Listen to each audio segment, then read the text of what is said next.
5月17日，王毅在人民大会堂会见了美国参议员戴安斯带领的两党代表团。作为特朗普圈里的核心人物，戴安斯这次来北京就一个目的，希望中国多买波音飞机和美国的大豆、玉米等农产品，并且扩大准入市场。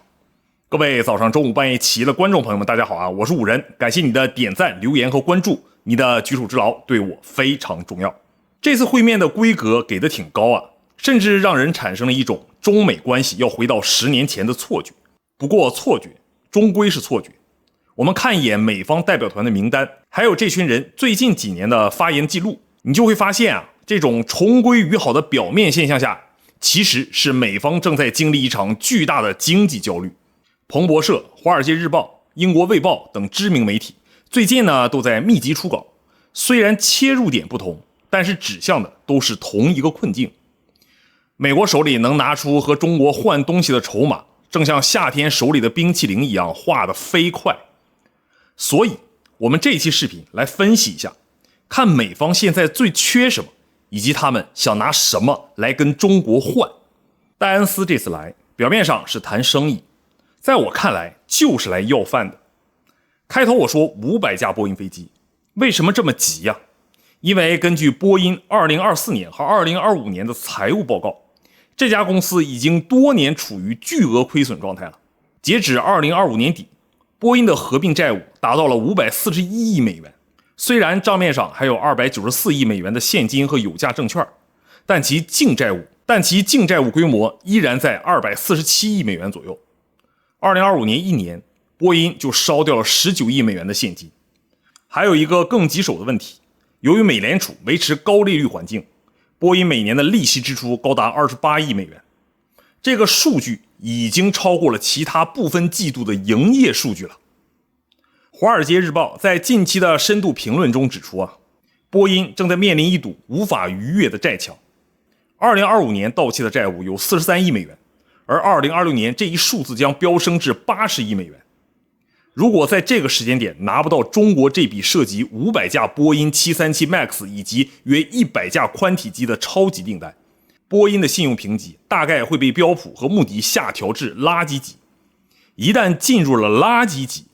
波音的融资成本将会成倍增加。这对一家需要500亿美元来研发下一代载体客机的工业巨头来说，无异于切断了氧气供给。波音的 CEO 奥特伯格在1季度的财报电话会议上非常的坦诚，没有行政当局的支持，波音在短期内不可能拿到来自中国的大单。这句话翻译成日常的口语就是，波音自己已经卖不动了，只能靠总统去刷脸求情了。波音不仅是一家公司啊，它是美国制造业的定盘星，它背后连接着全美50个州 1.7 万家供应商和140多万个就业岗位。波音拿不到订单，就意味着堪萨斯州的机身工厂要减产，华盛顿州的组装线要裁员，俄亥俄州的发动机零件商要破产。戴安斯作为特朗普在参议院的坚定盟友，他深知这500架飞机不是商品，他们是特朗普能否向选民交差的政治奖金。如果这笔交易黄了，特朗普承诺的制造业复兴就会变成一张废纸。美方在会谈中反复提到了不寻求脱钩，但在实际操作中，他们却表现出了严重的认知失调。他们一方面想卡住中国航空工业的脖子，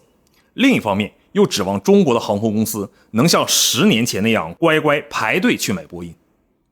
2025年5月，美国商务部对中国商飞实施了严厉的出口管制，特别是针对 CFM 国际提供的 LEAP EC 发动机。受此影响， C919 在2025年的交付速度明显放缓，全年仅交付了15架，远低于最初设定的75架目标，也低于调整后的28架。美方的某些政客认为，只要掐断了发动机的供应， C919 就会变成昂贵的机场模型了。然而，根据检视防务周刊和航空分析机构的数据，这种封锁正在产生一种副作用。中国并没有停下来等，而是加速了供应链的重构。国产长江 1000A 发动机的飞行测试强度在2025年下半年提升了3倍。更重要的是中国不再寻求 FAA 的适航证，而是转向欧洲航空安全局的深度对接。2025年11月， EASA 的测试飞行员已经在上海完成了 C919 的验证飞行。到了2026年春天， C919 在越南芽庄完成了45摄氏度的高温测试，这标志着 C919 已经拿到了进入东南亚、非洲和拉美市场的技术门票。目前的市场格局是，空客在中国市场的份额已经稳步提升到了 52%， 而波音则下滑到了 41%。 如果波音继续缺席，这个缺口将会被空客和产能爬坡后的商飞迅速填满。戴安斯在人民大会堂提到的已经9年没有大规模采购波音，其实是一句求饶了。美方发现，他们越是封锁核心部件，中国航空公司对波音的品牌忠诚度就降得越低。美方代表团还带来一个叫贸易董事会的概念，这个词儿听起来很专业，其实就是想在中国定义的规则体系里，给波音和美国农产品争取一个 VIP 包厢。他们想要一种受管理的贸易，即中国承诺买多少，美方则在一些次要领域放松一点限制。但是现在的博弈天平上，中方已经从必须买波音变成了波音、空客、919三选一，选项变多了，主动权自然就换了位。与波音相似，美国政府现在也是泥菩萨过江，自身难保了。2026年初，由于美国对伊朗发动了战争，中东局势进入近10年来最动荡的时期，霍尔木兹海峡的通航安全遭受了严重威胁，全球 20% 的石油供应已经中断了。美国现在面临一个极其尴尬的处境，他们想通过战争压垮伊朗，但是又怕伊朗一直封锁海峡，导致全球油价持续不降。美国财长贝森特公开指责中国购买了伊朗 90% 的石油出口，称这是在为美方的对手输血。这种态度在外交层面上其实反映了美方的虚弱。他们发现自己无论是在中东的军事存在，还是在金融上的制裁手段，都无法阻止能源向全球最大的工业国流去。特朗普甚至在非正式渠道向中方传话，希望中方能利用与伊朗的友好关系，出面劝劝德黑兰，保证霍尔木兹海峡的畅通。但这对中方来说是一个巨大的非对称筹码。美国想要中国在中东帮他们灭火，想要中国在乌克兰问题上保持中立，还想要中国在美债持有量上持续稳定。于是我们看到了一个非常有趣的场景，代表团在谈波音飞机的同时，也在试探中国对伊朗影响力的报价。英国的《卫报》分析认为，特朗普现在正走在外交钢丝上，他在国内需要塑造一个对华强硬的形象，在谈判桌上，他必须要求中国能在能源和地缘安全上给美军留条活路。可是所有的外交谈判底色都是由实力涂抹的。戴安斯在北京感受到那种礼貌但坚定的压力，很大一部分来自中国海军在过去12个月里的质变。2026年，中国海军正式进入了多航母作战体系的全战力阶段，特别是004号航母的最新动态，成了五角大楼评估中美实力对比的核心参数。根据公开的军事分析，004航母采用了核动力推进系统，这使其具备了无限制航程和强大的电力供应。更关键的是稳定的电磁弹射系统，与传统的蒸汽弹射相比，电磁弹射能让歼35引擎战斗机和空警600预警机以更高的频率起飞，而且对机体的结构损耗更小。这意味着在同等的时间内，004号航母编队投送的弹药量和信息化监控范围已经与美军的福特级航母处于同一水平线了。兰德公司在2026年的一份报告中提到，美国在第2岛链的防御核心关岛正在面临纸杯子困境。在中国东风系列导弹和多航母打击群的饱和打击压力下，关岛的机场、港口和油库在冲突爆发后24小时内存活率极低。这种军事上的焦虑感直接反映在外交座次上。以前美方代表团来北京都是带着教师爷的傲慢，现在他们得带着波音的老板和蒙大拿州的牛肉订单，因为他们看懂了一个真理，在西太平洋仅靠外交辞令是无法维持那种虚幻的优势了。只有当双方的军事力量在物理上达成了某种恐怖平衡时，才能真正回归贸易。戴安斯提到的相互尊重，其实是建立在对004型航母战斗群的客观敬畏上的。说到这里，让我们聊聊那个最核心也让某些势力最不安的话题。在特朗普这种交易型的政治家里，到底什么是不可出让的呢？前总统安全顾问约翰·博尔顿在那本著名的回忆录里披露特朗普经常用笔尖来比喻台湾，用办公室来比喻中国。这种比喻虽然刻薄，但是极其精准地反映了交易型外交的逻辑。筹码的大小取决于它能换回多少实际的利益。戴安斯这次访华，随行人员不仅有波音的高管，还有来自花旗银行、Visa 甚至埃克森美孚的 CEO。这说明美方想要的是一整套利益大礼包。他们想要中国的金融市场更开放，想要能源合作更深入，想要波音的工厂能继续开工。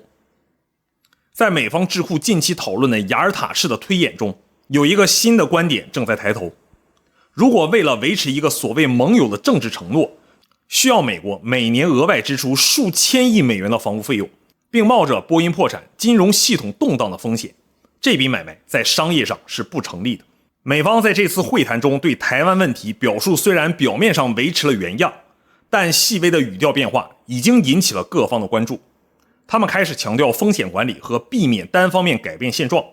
这种官词背后的深意是，美方不希望因为某些人的挑衅导致他们失去500架飞机的订单和庞大的中国市场。对于特朗普的团队来说，选票和就业就是第一位的，而意识形态则是可以打折处理的库存。当波音飞机的轰鸣声和蒙大拿牧场主的呼声传到华盛顿，那些所谓的红线试探就会变得极其谨慎。如果飞机和大豆的交易最终达成，它将标志着中美关系进入一个管理贸易的新阶段。美方会得到波音的生存空间和部分就业增长，代价是必须在芯片禁令、技术出口管制以及最敏感的台湾问题上做出实质性的后退或者沉默。如果这笔单子最终只签了小部分，或者因为美国内部的政治掣肘而流产，那结果也会非常清晰了。空客会迅速填补剩下的500架缺口，甚至可能在天津开启第3条总装线。C919 会加快国产化替代，长江 1000A 将更早地安装在量产机型上。那时候，波音将不仅失去一个市场，而是失去整个未来。我们需要清醒地看到，美方现在的低姿态，并不是因为他们改变了本性，而是因为他们的家底已经经不起再一次大规模冲突了。庞大的国债、萎缩的工业、动荡的中东，这些都是压在他们身上的大山。而中国手里握着的是全球最大的市场、最完整的工业供应链，以及越来越让对手感受到痛感的真理工具。这场棋局还没有结束，美方已经打出了波音这张底牌，试图换取一线生机。而我们手里还有很多没出的小牌，比如关键矿产的出口管制，比如在国际多边组织中的话语权调整。在这个弱肉强食的世界里，没有永恒的承诺，只有实力的实时对比。美方这次访华的谦卑，是建立在他们发现自己正在失去西太平洋掌控力这一客观事实之上的。那么，到了视频的最后，让我问一个问题：如果你们是中方的决策者，你们会用这500架飞机的订单去换取美国在哪个领域上的彻底退让呢？